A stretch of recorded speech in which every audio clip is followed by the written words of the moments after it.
एक तरफ जयेश के साथ कुछ गलत होने वाला था, तो वहीं दूसरी तरफ अनामिका को जैसे ये सब पहले से पता था। अनामिका के इरादों से अनजान जयेश जैसे ही अपने घर पहुंचा, तो सामने अपने पापा की लाश देखकर उसके पैरों तले जमीन खिसक गई। उसकी माँ और उसका चचेरा भाई वहीं बैठे रो रहे थे। जयेश आंखों में आंसू लिए बोला, माँ, रितेश, ये सब कैसे हो गया? क्या हुआ पापा को? इतना कहकर जयेश रोने लगा और फिर रितेश ने बताया, बड़े पापा कल खेत वाले कमरे पर थे, लेकिन रात तक जब वापस नहीं लौटे तो हम वहां गए। अंदर पूरा अंधेरा था और इनका पूरा शरीर बुखार से गर्म था। हाथों में मिट्टी लगी थी। जब तक घर लाए सब कुछ खत्म हो चुका था। इतना कहकर रितेश फिर से रोने लगा।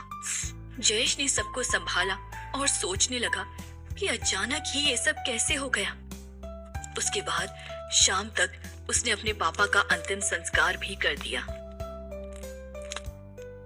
अपने पापा की यादों में खोया हुआ जयेश शाम के वक्त खेतों में बने उस कमरे में चला गया, लेकिन अंदर जाते ही उसने दीवार पर जो लिखा देखा, उससे जयेश के होश उड़ गए। दीवार पर मिट्टी से बड़े बड़े अक्षरों में लिखा था, नगर वधू। नगर वधू? ये किसने लिखा?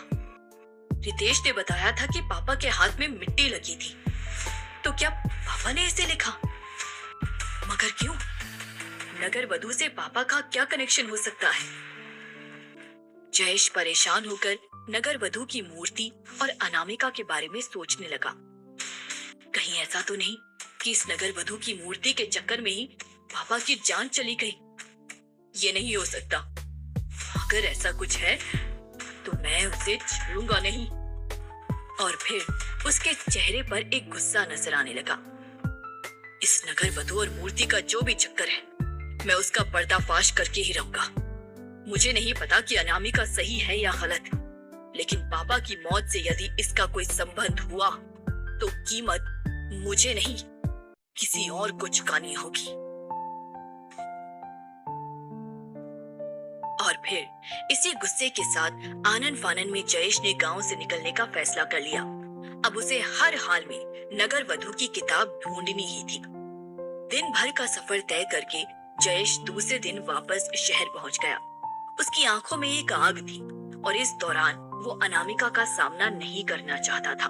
वो शहर की सबसे बड़ी लाइब्रेरी पहुंचा। लाइब्रेरी के अंदर जाकर जयेश नगर वधू नाम की वो किताब ढूंढ रहा था, जिसके बारे में उसने पेपर में पढ़ा था।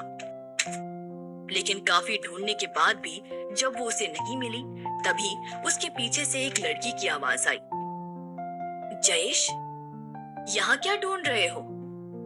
जयेश ने चौंक कर देखा तो वहाँ उसकी कलीग तान्या खड़ी थी।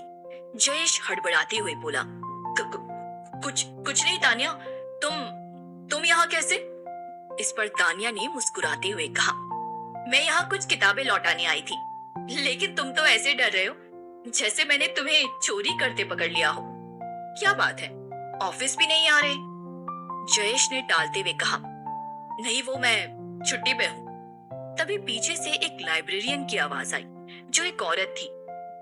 साइलेंस प्लीज, क्या चाहिए आपको? जयेश ने हड़बड़ाते हुए कहा, वो मैं नगर वधू नाम की किताब ढूंढ रहा था। इस पर तान्या मुस्कुराते हुए बोली, वाह जयेश, तुमने बताया नहीं कि तुम ऐसी अडल्ट टाइप की किताबें भी पढ़ते हो। जयेश हैरानी से उसे देखते हुए बोला, क्यों, ऐसा क्या है उस किताब में? तान्या ने हंसते हुए कहा, क्यों, तुमको पता नहीं कि नगर वधू क्या होती थी? किसी जमाने में वैश्या होती थी, जिसके बारे में उस किताब में लिखा है। ये सुनकर जयेश सोच में पड़ गया। तभी तान्या ने पूछा, वैसे आजकल तुम काफी अलग बिहेव कर रहे हो। उस रात तुम्हारे घर पे भी अजीब सी चीजें हुई। वो अचानक जयेश ने उसे रोकते हुए कहा, वो बस तुम्हारा वहम था तान्या। अब तक लाइब्रेरियन ने किताब लाकर उसके हाथ में रख दी थी। तभी जयेश ने वहां से जाते हुए कहा, मैं तुमसे बाद में मिलता हूँ। तान्या उसे अजीब सी नजरों से घूरती रही। जयेश ने वो किताब अपने नाम पे इशू करवाई और वहां से भागकर एक पार्क में आ गया। एक शांत जगह पर बैठ के जयेश उस किताब के पन्ने पलटने लगा, जिस पर लिखा था नगर वधू, विश्वास, धोखा और फरेब की ऐसी कहानी जिसे किस्मत ने रानी बना दिया, मगर उसकी इच्छाओं और दौलत की चकाचौंध ने उसे उस जगह पर ले जाकर छोड़ा जहां पर कोई स्त्री खुद की कल्पना भी नहीं कर सकती। और फिर जयेश ने जैसे ही अगला पन्ना पलटा तो उसमें कई सारी अडल्ट तस्वीरें बनी दिखी, जैसे वो अजंता एलोरा की गुफाओं से खींची गई हो। जयेश मन ही मन बड़बड़ाया, छी, ये कैसी तस्वीरें हैं। ये कहते हुए जयेश ने आगे पन्ना पलटा तो वो एकदम से शॉक्ड रह गया, क्योंकि आगे के पन्ने किसी और किताब के थे। वो हड़बड़ाहट में पूरी किताब पलटने लगा। ये कैसे हो सकता है?